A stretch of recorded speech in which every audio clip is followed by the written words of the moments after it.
What's up, world? Welcome back to Charge the Game podcast. I'll be your host here, Chuck. And as of this moment, we are here to discuss the San Francisco 49ers. Will they go all the way this year with this statement game they made against the Pittsburgh Steelers? But before I continue to talk about this, I want to ask you guys to do me a huge favor and hit that subscribe button. Also, hit that notification bell so you guys can continue to get the latest when I drop my sports media takes. Now, Brock Purdy. Right? Brocky, as they call him. Like Rocky, right? They call him Brocky. Man, this guy is definitely living up to where he left off last year. Now, for those who don't remember, I'm going to give you a refresher. Brock Purdy and that raggedy-ass 49ers fan base decided to come into Philadelphia last year and put a 49ers t-shirt over the Rocky statue. That was a huge no-no. And as you guys know, how that game ended, all of their quarterbacks, even the quarterbacks on the depth chart, the backup quarterbacks, the third stringers, we annihilated that ass, right? We got him out of there. But anyway, Brock Purdy still made a name for himself going those 7 games undefeated all the way into the postseason. And I'm not going to lie, this guy gives me a little bit of fear when it comes to the NFC and my Philadelphia Eagles because, like I said, I did not like the way that we played against the Patriots. I know that Bill Belichick is hard to play for or hard to play against, and also the weather conditions did not help us at all, but we just did not look as sharp and crisp as we did the year prior. But we also have been exposed, and people have the blueprint on us now. But anyway, back to Brock Purdy after he suffered that injury playing against those Philadelphia Eagles. He seems to pick up where he left off. They shipped Trey Lance out of San Francisco. So now the complete offense is tailored around Brock Purdy as he has given Pittsburgh Steelers the worst home loss since 2006. And this is straight from CBSSports.com. It says Steelers versus 49ers score. Takeaways: Brock Purdy stars as San Francisco hands Pittsburgh worst home loss since 2006. Now, what I want to get into a little bit on is the Pittsburgh Steelers. I don't think that the head coach for the Steelers, Mike, I forget his name. Mike Tomlin. Mike Tomlin doesn't have long in Pittsburgh because of this vanilla scheme he always plays. Kenny Pickett is not. He doesn't jump off the screen to me.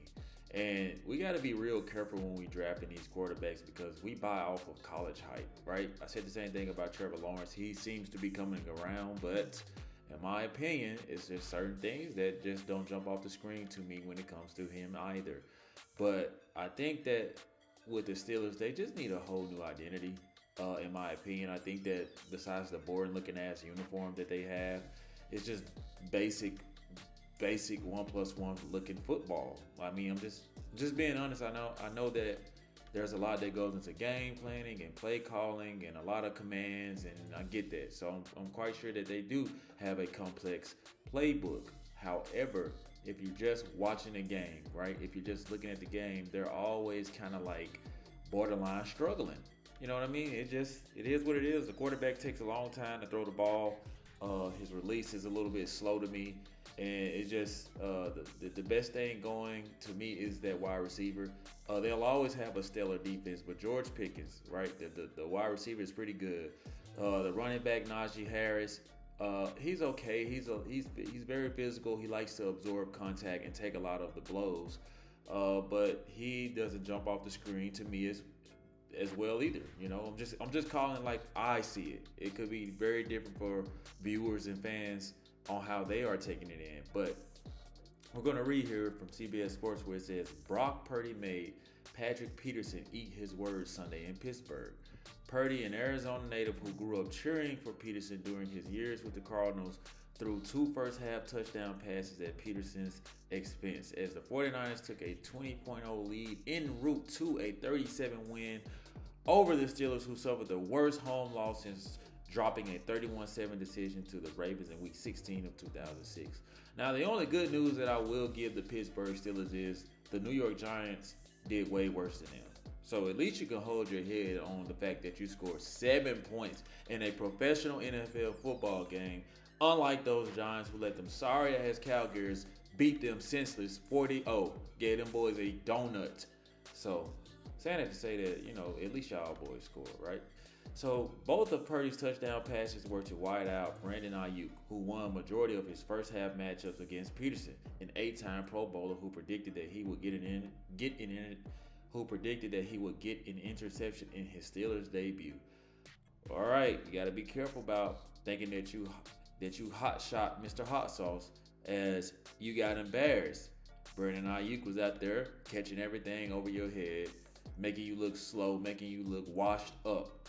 So Peterson, I'm gonna need you to calm down and get your head in the game, because right now the Steelers looking bad and the 49ers have the last laugh, right? It says here, Ayuk's first score was set up by Purdy's fourth down completion moments earlier to tight end George Kittle, who suited up Sunday despite dealing with a groin injury. I was surprised to see George Kittle suited up and playing an NFL game. But one thing about groins, sometimes they feel good and you feel like you're good to go, and out of nowhere you're not. So maybe he was just having one of those days. It says Pittsburgh shows signs of life just before halftime when Kenny Pickett capped off a 95-yard drive with a touchdown pass to Pat Freiermuth. But the 49ers seized back momentum on Christian McCaffrey's 65-yard touchdown run 90 seconds into the second half.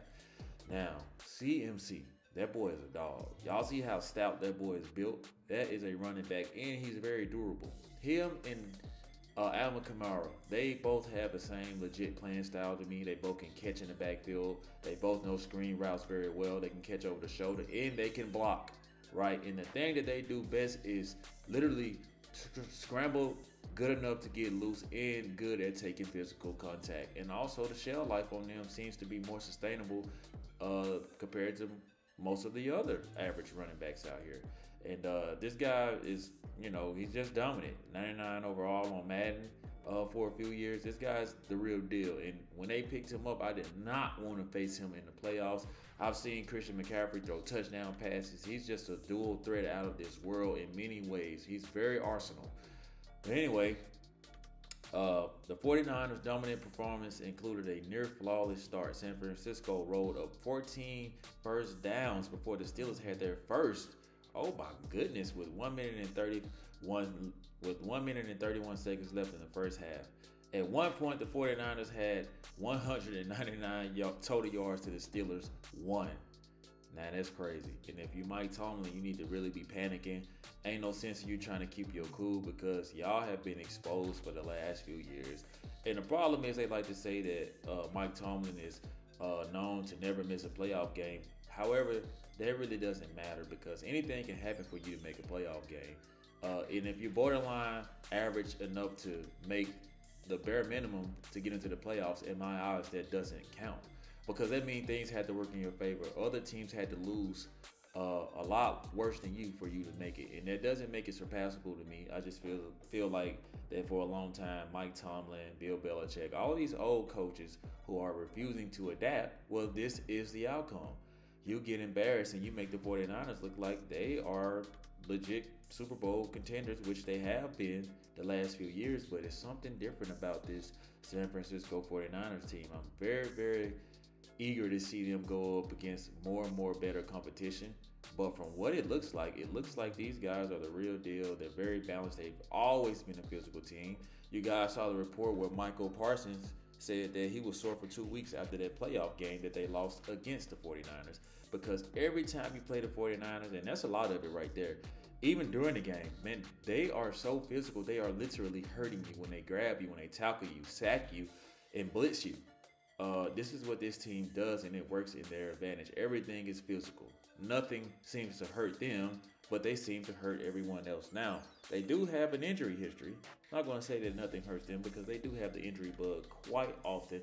They just paid Nick Bosa, made him the highest defensive tackle in the game right now. So, I mean, this could be the year.